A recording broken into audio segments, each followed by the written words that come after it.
had been a Creek Indian, so this woman spoke both languages. She became the interpreter. Her Indian name was Kusaponakisa, which means beautiful deer in the Creek language, and her English name was Mary Musgrove. Mary did such a fine job as interpreter that Jamalo thought that Chief Tomachichi became close friends. They traveled together to England the following year, 1734. Tomachichi was presented in court. He met the King of England. He was showered with gifts, feted by the crowds. Today he's considered one of the co-founders of the state of Georgia. He died here in 1739, aged 101 years, by the way, buried in Wright Square, right here in Savannah, Georgia. Tomachichi, the Mika of the Yamacraw Indians. Back on Broughton Street, lots of interesting businesses here. Bird's Cookie Company on the left, opened its doors in 1924 here in Savannah.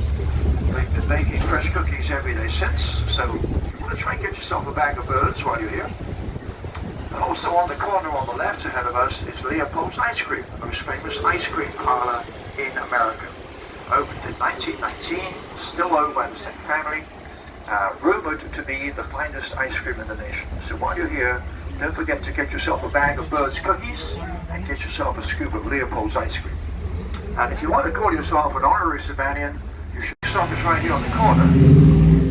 Stop number 10, it's the Lucas Theatre. This time I'm going to have to do some fancy footwork to get between that bus and that parked car. But we're up to the task, I think. Let's see.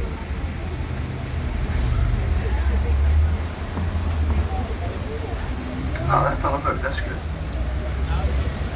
Looks like there's some event going on here. This Lucas Theatre is actually owned by the college, by the Savannah College of Art and Design.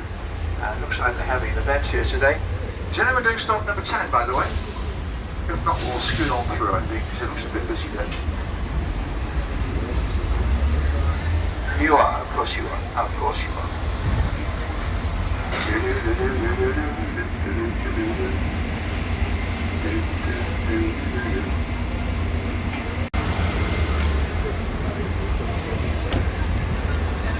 Well, just start to sit there while you guys sort yourselves out.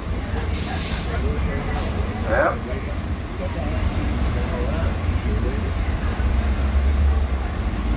This is Reynolds Square, named for Captain John Reynolds, who was the first of the 3 royal governors of Georgia. Damn! Stop 10, I got 24, let's go 24.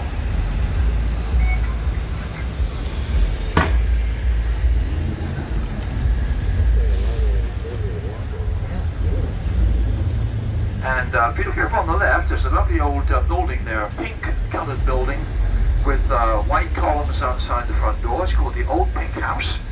It's a restaurant, one of the grandest in Savannah, haute cuisine food. The building itself is an interesting old building. It was built in 1789 as a home for Robert Havisham Jr., a planter.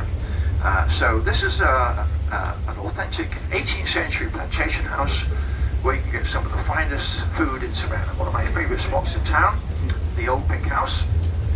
And now we're going to go down to River Street to see the Savannah River, the old historic waterfront. We're back on the bluff, overlooking the river here. This is where the colony got started all those years ago.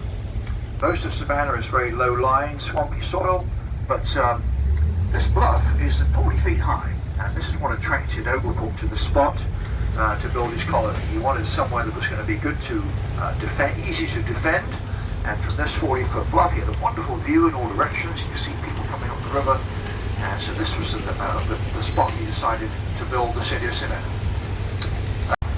They were called factors in those days, so this is called the Factors Row.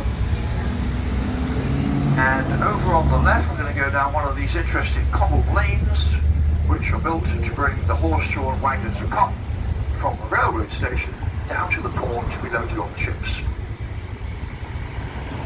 So hold tight, we do a little bit of off-roading here. These lanes are a little bit bumpy. They're actually made of cobblestones called ballast stones. These stones came to the port of Savannah in empty ships and were used to weight down a vessel with no cargo. And when they arrived in Savannah, they unloaded the stones so they could load the cargo, and we used them. We used them to build the streets. most of River Street is built from these old stones. They came from all over Britain, all over Europe, in the holes of Indian ships. All this infrastructure here, by the way, is anti-bone. It was all built before the Civil War. The bridges, there were 14 of them, are called the Factors Walks, and the merchants would stand on these things every day so they could look down, watch the wagons of cotton passing underneath, evaluate each one for quality, and then make a bid at the cotton exchange. These are the old warehouses on River Street where the cotton was stored, and this whole area looks just like it did back in the 1850s. Hardly anything has changed. It's like driving back into the past. Here's Savanah River, and around the corner here is stop number 11. One of two stops on River Street. And if any of you folks are hopping out there, be careful on those stairs, on the handrails. We're getting off here? And if you have time today, we would love for you to go online and leave a nice review of the Trolley. You can do that on tripadvisor.com, and you can also do it on Google Maps.